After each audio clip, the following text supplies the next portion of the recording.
वारिसपटांचं कुळ आणि मूळ कुठलं हे आपल्याला माहीत नाही, पण या हिंदुस्थानात इथल्या साधू संतांच्या महंतांच्या पवित्र भूमीवर आधी सर्वत्र मंदिरच मंदिरं होती. जगाला शांतीचा संदेश देणाऱ्या बौद्ध भिक्षूंच्या विपश्यनेची केंद्र होती. पण याच हिंदुस्थानावर आक्रमण करणाऱ्या मुघलांनी ती बर्बाद केली, तोडली, संपवली, गाडली आणि त्यावरच मशिदी उभ्या केल्या. अलीकडे पुरातत्व खात्यानं अशा बऱ्याच ठिकाणी खोदाखोद सुरू केली. पूर्वी म्हणायचे शोधा म्हणजे सापडेल, पण आता खोदा म्हणजे मंदिरच सापडेल असं म्हणावं लागतं. हे हिंदू राष्ट्रच होतं, याच्या खाणाखुणा या जमिनीत गाडल्या गेल्यात, त्या आता खोदलं की बाहेर येत आहेत. जिथं 12व्या शतकातल्या मंदिराच्या भग्नावशेषातला खांब सापडतो, हिंदू देवी देवतांच्या मूर्त्या सापडतात, त्या आरे कॉलनीतही घुसखोरी करणाऱ्या त्या हजरत बरकत अलीला सरतेशेवटी बीएमसीनं हुसकावून काढला. हे बरं झालं, पण आता आरे कॉलनीतल्या त्या युनिट नंबर 20 मधल्या जमिनीचं उत्खनन व्हायला हवंय. त्या झुबेरला पिलर सापडला होता तिकडे, पण मला वाटतं इथं शेकडो मंदिरं गाडली गेलेली आहेत, ती शोधली पाहिजे. मुंबई शहराच्या पोटात दडलेलं एक गूढ रहस्य जो आहे ना, त्या रहस्याचा विस्फोट व्हायला हवा. मुंबईचं ऐतिहासिक महत्व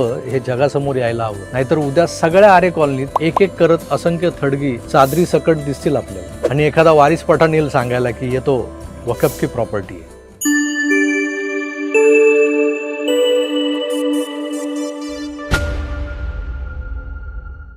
मुंबई महानगरपालिकेत सत्ता बदल झाला आणि एक इशारा या नव्या प्रशासनाकडून काही मंडळींना देण्यात आला आहे. तो इशारा असा आहे की आता मुंबईतल्या इंचभर जमिनीवरही अनधिकृत कब्जा सहन केला जाणार नाही. मग तो कब्जा करणारे अल्पसंख्याक असेनात, भलेही त्या जमिनीवर दर्गे, मशिदी, मदरसे असल्या धार्मिक वास्तू का असेनात, त्या सगळ्यांवर बुलडोजर चालणार आहे. तर मागच्याच आठवड्यात वांद्र्यातल्या गरीबनगर झोपडपट्टीवर जी कारवाई झाली, त्या कारवाईतही 4-4 मजल्यांच्या 2 अनधिकृत मशिदी पाडल्या गेल्या. यापूर्वी कुणाची हिंमत होत नव्हती अशा गोष्टींना हात लावायची. ही सुरुवात आहे मुंबईचा कोंडलेला श्वास मोकळा करण्याची. मुंबईतल्या गल्लीबोळांच्या कोपऱ्यावर पूर्वी जो त्रिकोण निर्माण व्हायचा, तिथं बहुधा एखादं मंदिर छोटंसं अगदी दाटीवाटीनं बनवलं जायचं. 4x4च्या जागेत बंड्या मारुती, नवशा मारुती, संकल्प सिद्धी गणपती असे आमचे हिंदूंचे देव त्या कोनाड्यात बसवले जायचे. आता येता जाता आपलं असं हात हलवून लक्ष असू द्या मालक टाईप या आविर्भावात आपले हिंदू लोक चाकरमानी मुंबईतले त्या देवादिकांना नमस्कार करत असत. देवावर पण मेहरबानी करायची, असे नमस्कार असायचा. मंगळवारी शनिवारी 4-2 रिकाम टेकडे लोक जमावून आरत्या म्हणणं, या पलीकडे हे आमच्या हिंदू देवी देवतांचं जे काही अतिक्रमण आहे ना, ते फारसं पुढे गेलेलं मला तरी आठवत नाही. आणि जेव्हा जेव्हा या शहरात रस्ते दुरुस्त्या झाल्या, रस्ते रुंदीकरणं झाली, तेव्हा तेव्हा या कोनाड्यातल्या आमच्या देवावर पहिला हातोडा पडलेला आम्ही पाहिला आहे. शहर सुधारतंय, चाळ जाऊन बिल्डिंग उभी राहते, रस्ते मोठे होत आहेत, याच आनंदात आणि विकासाच्या आड यायचं नाही या भूमिकेमुळं आम्ही ही छोटी छोटी मंदिरं सहज तोडू दिली आजवर. पण या शहरात बाहेरच्या राज्यातून येऊन बसलेले, बाहेरच्या देशातून लपून छपून घुसखोऱ्या करून आलेले हे लसूण शेतीवाले मात्र जिथं जागा मिळेल तिथं स्वतःच्या पथाऱ्या पसरत गेले. आणि कहर म्हणजे 5 वेळा ढुंगण वर करायला सुद्धा जागा हवी म्हणून मशिदी बांधत गेले, मदरसे बनवले यांनी. आता कालांतराने एक नवा फंडा आला, सरकारी जमीन बळकवायची तर त्यावर वक्फ बोर्डाचा दावा ठोकायचा, नाहीतर कुठल्याशा पीर बाबाची मजार बांधायची, त्यावर चादर अंथरायची, फुलं टाकायची, हळूहळू त्या मजारीवर पत्र्याची शेड बांधायची, मग एके दिवशी तिथं पक्क बांधकाम करून मोकळं व्हायचं. आता हल्ली तर हे दर्गा म्हणजे 2-3 मजली इमारतीच असतात. आणि कमाल आहे आमच्याकडे की मुंबईतल्या एक मेट्रोच्या पुलाखाली अख्खी मशीद उभी आहे बघा.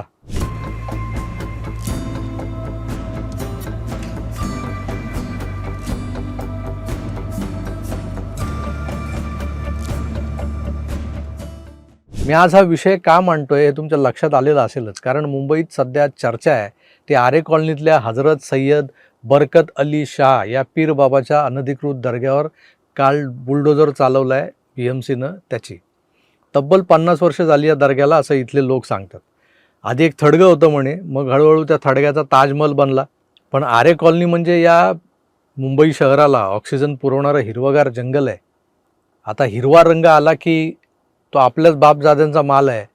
मग काय घुसा हा जो या कांड्यांचा खाके आहे ना, त्यामुळे हा दर्गा इथं वर्षानुवर्ष उभा होता. आता तो तोडला तर लागले लांडे रडायला. अरे पण अवैध होता म्हणून तोडला ना. का तुमचं घर तोडलं येऊन? मग या रडणाऱ्या कांड्यांचं नेतृत्व करायला आला तो वारिस पठाण. जब जो लावारिस होता है उसका वारिस पठाण होता है. हे लगेच ज्ञान पेलाला हजर होतात. नहीं है किसी, आप मेरे को बता दो ना. 400 यहाँ पे मेरी जानकारी के मुताबिक यहाँ के पूरे जो लोग हैं, स्थानिक लोग, देखो यहाँ सब जमा है. सबका ये बोलना है कि यहाँ पे 400 से ज्यादा धार्मिक स्थल है. जिसके पास बताओ 7/12 का उतारा है क्या, रजिस्ट्रेशन है क्या, डॉक्यूमेंट है क्या? अगर नहीं है उनका क्यों आप नहीं तोड़ते हो? कायदा कानून देके संविधान क्या बोलता है? इक्वालिटी. कानून सबके लिए बराबर है चौहान साहब. कानून मेरे लिए है तो कानून आपके लिए भी वही है. लेकिन आप कानून के ऊपर जाके खाली मुसलमान के धार्मिक स्थल को तोड़ेंगे. एक 70 साल से ज्यादा की दरगाह थी, बोलो 70 साल पुरानी दरगाह आप लोग ने तोड़ दिया. पिछली मरतबा आर्य के सीईओ ने हमको बोला था कि ठीक है आश्वासन है, कुछ नहीं करेंगे. आपने नोटिस दिया ईद के एक दिन पहले, जब लोग बकरी ईद में बिजी थे, आप नोटिस दिया. कल पिटीशन डाला इन लोगों ने. आज बोलता हियरिंग के लिए रखने वाले थे 2 बजे, आपने आके सुबह में ये तोड़ दिया. अब ये धांधली दादागिरी जुल्म नहीं तो बताओ क्या? अरे पावर का मिसयूज है ये सर. या वारिस मियाला काय माहिती आहे आरे कॉलनीचा इतिहास?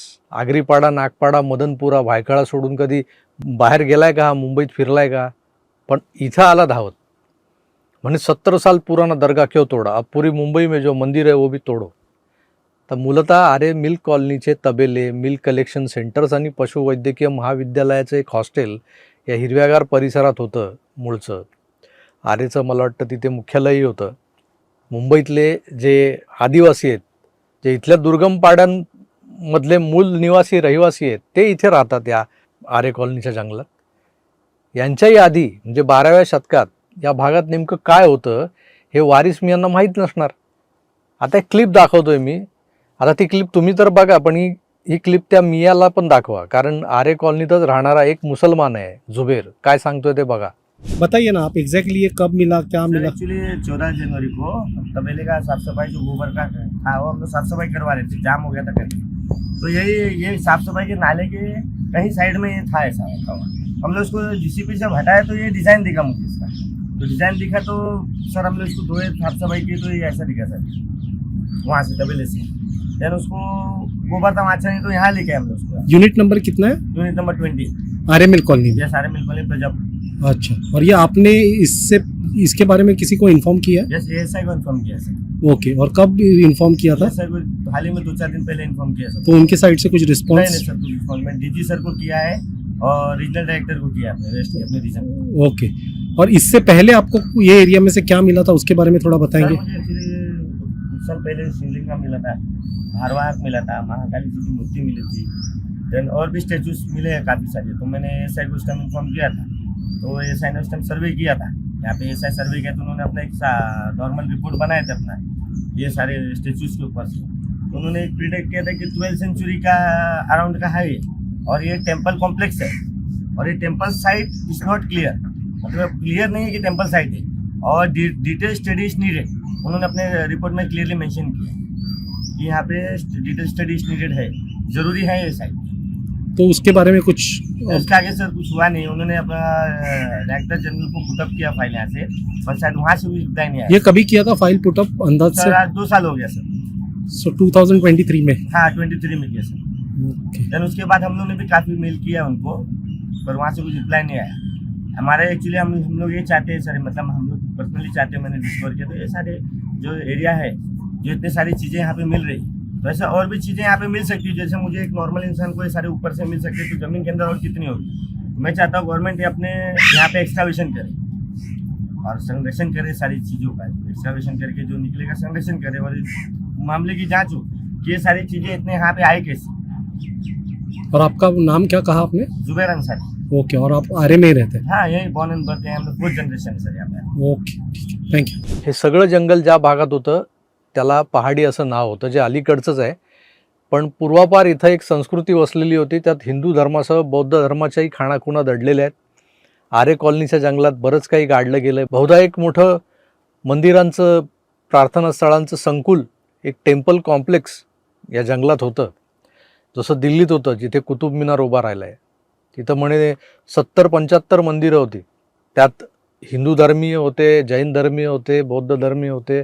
त्या सगळ्यांना तोडून तिथं कुतुब मिनार उभा राहिला आहे. तो कुतुब मिनार ऑलरेडी तिथे होता. त्या कुतुब मिनाराचं एक वेगळं नाव होतं.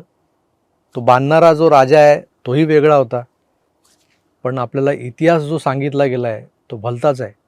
आता ह्या सगळ्या ज्या आपल्या धरोहर ज्याला आपण सांस्कृतिक वारसा वगैरे म्हणतो, आता त्याचं अस्तित्व हे मूळच्या आरे कॉलनीत म्हणजे गोरेगाव पहाडी भागात उरलेलं नाही आहे. पण जवळच्या जोगेश्वरी भागातून एखादी गुंफा डोकावते, त्यात कोरीव लेण्यांची एक झलक बघायला मिळते आपल्याला. जोगेश्वरीतल्या या कोरीव गुंफेत शिवमंदिर असल्याचा कुणाला पुरावा हवा असल्यास स्वतः जाऊन बघून या म्हणावं. बस जाते तिथपर्यंत अंधेरी स्टेशनवरून. या संकुलाचं एक टोक जे डोंगर माथ्यांवर होतं ते म्हणजे आताच्या बोरिवली नॅशनल पार्कच्या गांधी टोपीचा भाग. इथंही कानेरी केव्ज या प्रसिद्ध गुंफा आहेत. लोक जातात आजही शनिवार रविवार तिकडे. एक पिकनिक स्पॉट झालेला आहे. आता त्याच्या गुंफा आहेत त्या मात्र बौद्ध संस्कृतीच्या खाणाखुणा दाखवणार आहेत. मुंबई हे शहर ज्या 7 बेटांचं बनलं आहे त्यातल्या अनेक भागांचं ऐतिहासिक महत्त्व अद्याप कुणाला नीटसं उमगलेलं नाही आहे, माहितीही नाही आहे. मुंबईसारख्या विकसित शहराच्या कित्येक भागात अजूनही शोधणाऱ्यांना जुने गदेगळ सापडतात. गदेगळ म्हणजे काय असतं ते मी सांगतो तुम्हाला नंतर. शिलालेख सापडतात. या शहराचा एक वेगळा इतिहास उलगडतो. पण कधी काळी त्या टेम्पल कॉम्प्लेक्स असलेल्या आरे कॉलनीत मात्र कुठून तरी अचानक तो हजरत बरकत अलीचा दर्गा येतो. त्याला तोडला तर हे लोक म्हणतात दर्गा शहीद हो गया. आता दगड विटांच्या भिंती पत्र्याच्या, शेड्स बांबूची आणि मग त्याला कुठले तरी ते मुंड्यांचे लावलेले टेकू अशी ती अनधिकृत बांधकामं तोडली तर त्यात यांना शहादत दिसते. वारिस पठांचं कुळ आणि मूळ कुठलं हे आपल्याला माहीत नाही, पण या हिंदुस्थानात इथल्या साधू संतांच्या महंतांच्या पवित्र भूमीवर आधी सर्वत्र मंदिरच मंदिरं होती. जगाला शांतीचा संदेश देणाऱ्या बौद्ध भिक्षूंच्या विपश्यनेची केंद्र होती. पण याच हिंदुस्थानावर आक्रमण करणाऱ्या मुघलांनी ती बर्बाद केली, तोडली, संपवली, गाडली आणि त्यावरच मशिदी उभ्या केल्या. अलीकडे पुरातत्व खात्यानं अशा बऱ्याच ठिकाणी खोदाखोद सुरू केली. पूर्वी म्हणायचे शोधा म्हणजे सापडेल, पण आता खोदा म्हणजे मंदिरच सापडेल असं म्हणावं लागतंय. हे हिंदू राष्ट्रच होतं, याच्या खाणाखुणा या जमिनीत गाडल्या गेल्यात, त्या आता खोदलं की बाहेर येत आहेत. जिथं 12व्या शतकातल्या मंदिराच्या भग्नावशेषातला खांब सापडतो, हिंदू देवी देवतांच्या मूर्त्या सापडतात, त्या आरे कॉलनीतही घुसखोरी करणाऱ्या त्या हजरत बरकत अलीला सरतेशेवटी BMCनं हुसकावून काढला. हे बरं झालं. पण आता आरे कॉलनीतल्या त्या युनिट नंबर 20 मधल्या जमिनीचं उत्खनन व्हायला हवं आहे. त्या झुबेरला पिलर सापडला होता तिकडे, पण मला वाटतं इथं शेकडो मंदिरं गाडली गेलेली आहेत, ती शोधली पाहिजेत. मुंबई शहराच्या पोटात दडलेलं एक गूढ रहस्य जो आहे ना, त्या रहस्याचा विस्फोट व्हायला हवा आहे. मुंबईचं ऐतिहासिक महत्त्व हे जगासमोर यायला हवं. नाहीतर उद्या सगळ्या आरे कॉलनीत एक एक करत असंख्य थडगी चादरी सकट दिसतील आपल्याला. आणि एखादा वारिस पठाण येईल सांगायला की येतो वकफ की प्रॉपर्टी आहे.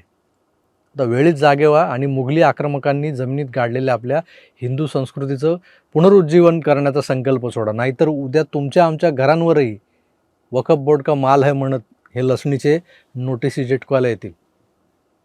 मी तुर्तास इथेच थांबतो. पण हे जे काही चाललं आहे, जे आपल्याला समोर दिसतंय, त्यावर व्यक्त होताना आपण ज्या समाजात राहतो त्या समाजाचं काही देणं लागतो आणि ज्या धर्माचे आहोत त्या धर्माचंही देणं लागतो, याचा विचार जरूर करा. पुन्हा भेटूच, तोवर आपली काळजी घ्या आणि पाहत राहा आपलं आवडतं यूट्यूब चॅनल आकार DG9. धन्यवाद. नमस्कार.